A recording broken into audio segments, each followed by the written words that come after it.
Em 1982, uma crise inflacionária puramente doméstica na Argentina acabou criando, por um acidente bizarro da história, a espinha dorsal da moderna Marinha do Brasil. E não só isso, né? Plantou as sementes que formariam o Mercosul. Exato.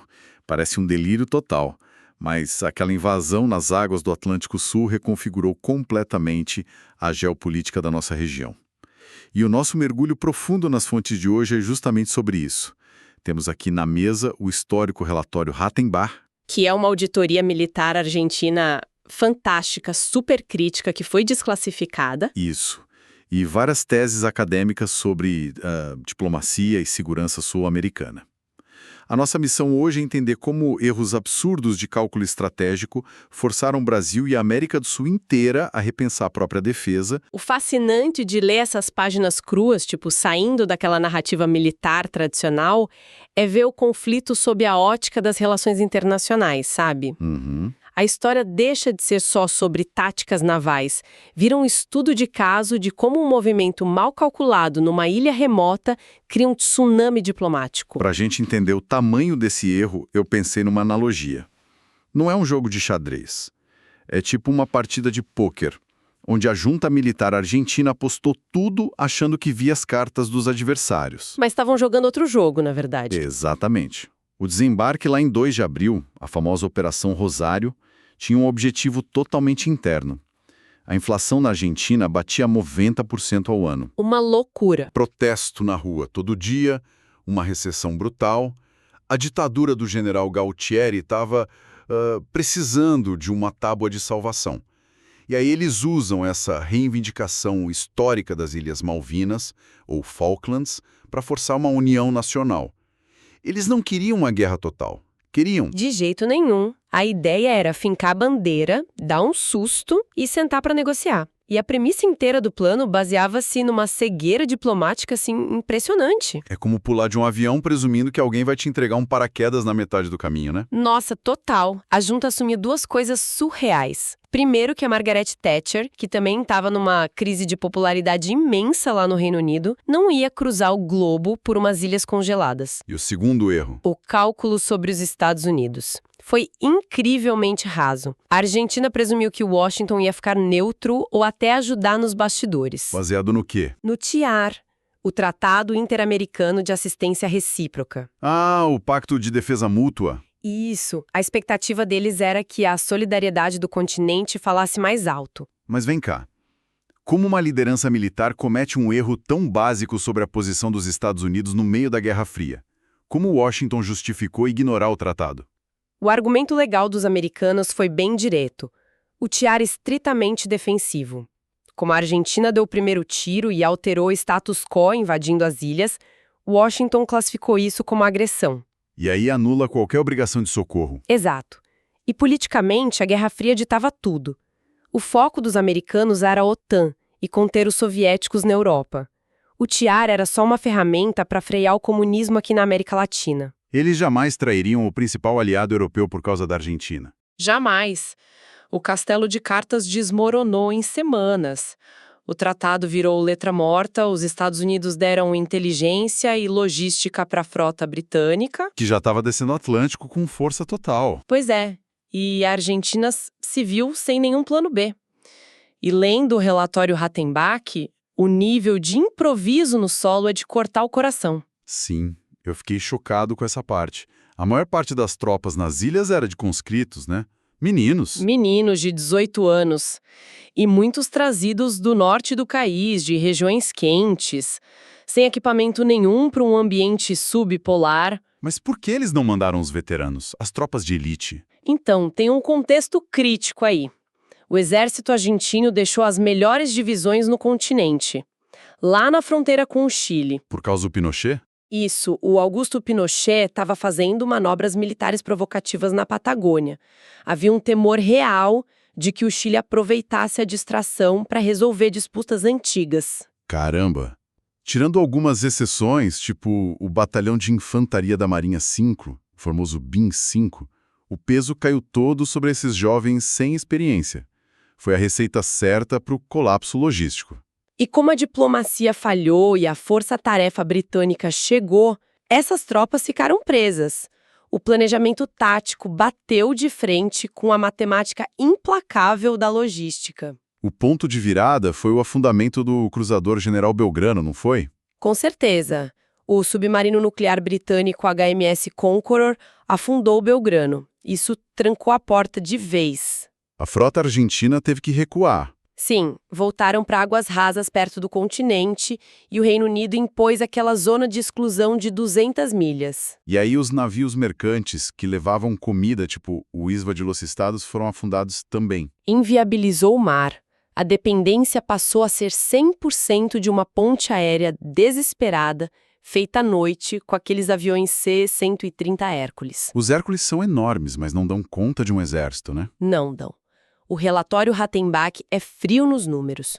Para manter 10 mil homens lá, precisava de 15 a 17 toneladas diárias de suprimento. Nossa. E com os caças britânicos dominando o céu, isso despencou. O resultado foram trincheiras inundadas, falta de roupa de frio e uma fome tão severa que no final eles dependiam de caçar ovelhas locais. E a geografia punia a Força Aérea Argentina de um jeito brutal. O aeroporto lá em Port Stanley tinha uma pista muito curta, não é isso? Curta demais para os caças supersônicos, os Mirage e os Skyhawks decolarem pesados. Então eles tinham que voar do continente. Mais de 600 quilômetros sobre aquele oceano gelado. E o pior, a maioria não tinha sonda para reabastecer em voo. Como eles faziam, então? Tinham que pendurar tanques externos enormes, o que gerava arrasto aerodinâmico e deixava menos espaço para as bombas. Quando eles chegavam nas ilhas, tinham tipo 10% de combustível sobrando. 10% para lutar. Uma janela de 2 ou 3 minutos para achar o alvo, atacar o navio inglês e fugir. Se demorassem, caíam no mar por falta de querosene. É angustiante só de imaginar. Mas no meio desse desespero logístico todo, a gente leu nas fontes sobre a ITB. Eu achei isso um verdadeiro momento MacGyver da engenharia militar. A instalação de tiro berreta. Sensacional essa história. Conta pro pessoal que tá ouvindo como foi isso. Porque a engenhosidade mecânica é um absurdo. Eles precisavam ameaçar a frota britânica a partir da costa das ilhas, mas não tinham baterias costeiras modernas. O que os técnicos argentinos fizeram? Eles literalmente arrancaram os lançadores de mísseis Exocet de um destroyer lá no continente e levaram de avião para as ilhas. Mas o míssil antinavio é feito para conversar com o radar gigantesco de um navio e com os sistemas inércias do barco. Exato. E os caras montaram isso em cima de reboques de caminhão, fizeram umas gambiarras com geradores de energia para enganar o computador do míssil. Fizeram o míssil achar que ainda estava num navio navegando. E isso, usaram o radar terrestre de infantaria, passaram as coordenadas, atiraram e ainda conseguiram atingir um destroyer britânico, o HMS Glamorgan. Isso mostra muita engenhosidade. Claro. Mas eu preciso empurrar o raciocínio aqui. No fim das contas, a guerra se perdeu na prancha de logística, não na falta de coragem técnica, certo? Perfeito. Táticas brilhantes não ganham guerra se não tem comida e bala, né? A falta de operações combinadas selou o destino deles. Marinha, Exército e Força Aérea operavam cada um por si. E enquanto isso acontecia no Atlântico Sul, a fumaça começou a chegar nos vizinhos. O que nos leva para Brasília. Como que o Brasil, o maior país da região, reagiu a essa bagunça toda no quintal? O Brasil entrou num malabarismo diplomático muito tenso. O Itamaraty adotou o que chamou de neutralidade favorável, ou imparcialidade imperfeita. Como assim? Politicamente, nos fóruns da ONU, o Brasil apoiava a Argentina. Dizia que a reivindicação sobre as ilhas era legítima. Era uma posição histórica. Mas tinha a economia. Pois é, o Reino Unido era um parceiro comercial gigantesco do Brasil. A gente não podia romper com Londres. E o grande pânico em Brasília era evitar que a Guerra Fria entrasse na jogada. O medo de Buenos Aires pedir ajuda para os soviéticos. Isso. Se a União Soviética mandasse armas, a América do Sul ia virar um tabuleiro de superpotências. E aí a gente chega no incidente do bombardeiro Avro Vulcan. Que história surreal. Nossa, parece filme! Um bombardeiro nuclear enorme da Força Aérea Real Britânica estava voltando de uma missão nas Malvinas. Ele estava atacando a pista de pouso lá, né? Isso, a famosa Operação Black Buck. Só que a sonda de reabastecimento em voo dele quebrou no meio do oceano, ele não ia conseguir chegar na base da Ilha de Ascensão. Ia cair no mar. Ia cair. Aí o piloto declara emergência e invade o espaço aéreo brasileiro, indo direto para o Rio de Janeiro. E os nossos caças sobem para interceptar? Caças da FAB interceptam o Vulcan e forçam o pouso no aeroporto do Galeão. Em questão de horas, uma pane mecânica virou a maior crise geopolítica do Brasil na década. Então, o Brasil tinha um bombardeiro britânico no chão do Rio de Janeiro. A Thatcher devia estar gritando de um lado e a Argentina cobrando solidariedade do outro. E cobrando duro. A junta militar invocou o TIAR e a Convenção de Haia, exigindo que o Brasil confiscasse o avião e prendesse a tripulação como prisioneiros de guerra. Afinal, eram aliados, né? E a Thatcher? Mandou mensagens diretas para o governo brasileiro. O recado era claro: se o Brasil não devolvesse o avião, ia ter retaliação pesada. Sanções comerciais que iam quebrar nossa economia. Como o Brasil não saiu dessa história como vilão para os dois lados? Qual foi a mágica do Itamaraty? Foi uma aplicação cirúrgica, quase artística, do direito internacional.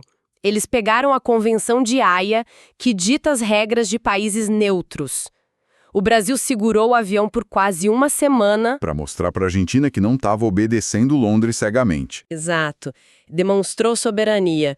E aí, depois dessa tensão calibrada, o Brasil liberou o avião e a tripulação. Mas com a condição. A condição de ouro. O avião ia voltar para a base, mas tinha que ir totalmente desarmado. O míssil anti-radar que estava pendurado na asa do Vulcan foi confiscado pelo Brasil e ficou aqui. É genial. Evitou as sanções britânicas, manteve a postura de país neutro e salvou a face com os argentinos. E deu tão certo que, depois da guerra, quando Londres e Buenos Aires cortaram relações de vez, foi a Embaixada do Brasil em Londres que passou a representar os interesses da Argentina. O prestígio foi lá pro teto. E esse episódio é a ponte perfeita para entender o que aconteceu depois que a fumaça baixou. O despertar geopolítico do nosso continente. Porque a principal lição daquela guerra para a América do Sul foi: nós estamos sozinhos. Totalmente. O fracasso de TIAR provou que o guarda-chuva dos Estados Unidos era só contra os comunistas. Se um país europeu resolvesse atacar a gente, Washington não ia mover uma palha. E quando o Brasil olhou para o próprio litoral de mais de 7.000 quilômetros, a ficha caiu, né? Caiu pesado. A Marinha do Brasil viu que uma potência com submarinos nucleares e mísseis de precisão paralisou um país inteiro pelo mar. O que a gente faria se fosse aqui? A gente não tinha defesa para isso. Nenhuma. É aí que nasce, nos documentos estratégicos seguintes, o embrião da Amazônia Azul. Esse conceito é muito importante de explicar. A Amazônia Azul é a ideia de que a nossa zona econômica exclusiva no oceano é tão vital, tão cheia de recursos e petróleo, quanto a floresta amazônica, e precisa ser defendida do mesmo jeito Do mar a qualquer inimigo. E isso acelerou diretamente programas trilionários como o ProSub, o Programa de Desenvolvimento de Submarinos do Brasil. Mas não foi só uma mudança militar.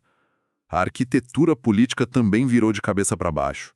Brasil e Argentina sempre tiveram uma relação meio tensa, certo? Uma rivalidade gigantesca, a gente brigava por influência na América do Sul, tinha a crise das represas de Itaipu e Corpus, era quase uma guerra fria regional. E a Guerra das Malvinas mudou isso. Acelerou a aproximação de forma absurda. O isolamento da Argentina assustou o Brasil. Ter um vizinho desestabilizado e vulnerável era um risco para todo mundo. Então, ironicamente, uma guerra que isolou a Argentina militarmente acabou sendo o catalisador para unir a América do Sul, politicamente e economicamente. Com certeza, foi o atestado de óbito da dependência dos americanos. Logo em 86, eles criam as OPACas, a Zona de Paz e Cooperação do Atlântico Sul. Que era para manter armamento nuclear e frotas estrangeiras longe daqui. Exato, um pacto de confiança mútua. E isso pavimentou o caminho para o Mercosul. A gente costuma pensar no Mercosul só como tarifa de importação, né? Liberar o comércio, essas coisas. Mas, no fundo, a alma do bloco é a segurança regional. Foi um projeto criado para garantir que disputas fossem resolvidas na diplomacia e a gente desenvolvesse nossa própria indústria sem interferência externa. E depois vieram a Unasul, o Conselho de Defesa Sul-Americano, tudo filho daquele inverno trágico de 82. Incrível. Tudo conectado. Para quem está acompanhando essa nossa jornada de hoje, é impressionante traçar essa linha. A gente começou com líderes ditatoriais tomando decisões de guerra, sem plano B, só para resolver um problema de inflação interna. Ignorando a Guerra Fria. Isso. Vimos o colapso da logística, onde o frio, os caças sem combustível e a falta de comida derrubaram as tropas antes mesmo da infantaria britânica atacar. E vimos o Brasil apagando incêndio para não deixar a guerra espalhar. Navegamos por esses bastidores da diplomacia com um avião interceptado no Rio e terminamos entendendo que o sangue derramado lá gerou o Mercosul e a nossa frota de submarinos. Mas tem um ponto nas pesquisas atuais que eu acho que a gente tem que deixar no ar para nossa audiência refletir. Opa, manda. Mais de 40 anos depois, as ilhas continuam na mão dos britânicos, a Argentina continua reivindicando. Só que hoje existe um fator novo, pesadíssimo lá. O petróleo? Exatamente, foram descobertas reservas gigantescas de petróleo nas bacias ao redor das ilhas. A importância daquele lugar não é mais só de orgulho nacionalista, agora é segurança energética global. Nossa, isso é um barril de pólvora econômico. A grande pergunta para os pesquisadores de relações internacionais hoje é: se o valor econômico desse petróleo entrar em rota de colisão direta com a necessidade de integração da América do Sul, será que a diplomacia vai segurar a onda? essa é a questão. A arquitetura de paz construída depois de 82 vai ser forte o suficiente para evitar um novo conflito, ou interesses globais vão rachar o continente de novo? Fica a provocação para quem nos escuta. É uma reflexão fantástica. Transforma uma guerra que está lá nos livros de história numa bomba relógio potencial para o nosso futuro. O aprendizado dessas fontes deixa claro que a falta de planejamento tem um preço muito alto e que alianças mal compreendidas destroem países. Agradeço demais a companhia de todos que mergulharam com a gente nesses documentos hoje. A história não é só o passado, ela está viva e desenhando as fronteiras do nosso amanhã. Um abraço e até a próxima análise.